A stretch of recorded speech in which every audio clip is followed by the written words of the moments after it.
भुसावळमध्ये प्रेमविवाहानंतर तरुणावर हल्ला, अपहरणाचा आरोप. प्रेमविवाह केल्याच्या कारणावरून एका तरुणावर मारहाण करून त्याच्या पत्नीचे जबरदस्तीने अपहरण केल्याची गंभीर घटना भुसावळ बाजारपेठ परिसरात घडली आहे. या प्रकरणी संबंधित नातेवाईकांविरोधात पोलिसात तक्रार दाखल करण्यात आली आहे. तक्रारदार चेतन जंगले वय 25 राहणार खडका तालुका भुसावळ यांनी दिलेल्या माहितीनुसार त्यांच्या 1.5 वर्षापासून ओळखीतील तरुणीसोबत प्रेमसंबंध होते. दोघांनी 18 मार्च 2026 रोजी नाशिक इथं जाऊन विवाह केला.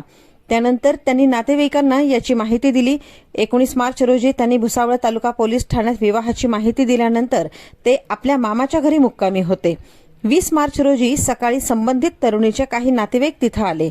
बोलण्याच्या बहाण्यानं त्यांनी घरात जबरदस्ती प्रवेश करून तक्रारदार आणि त्यांच्या पत्नीवर हल्ला केल्याचा आरोप आहे.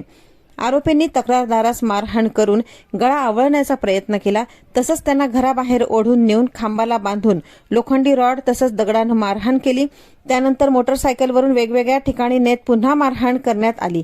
तसंच तक्रारदाराच्या कुटुंबियांना सुद्धा मारहाण आणि धमक्या देण्यात आल्याचे तक्रारीत नमूद आहे.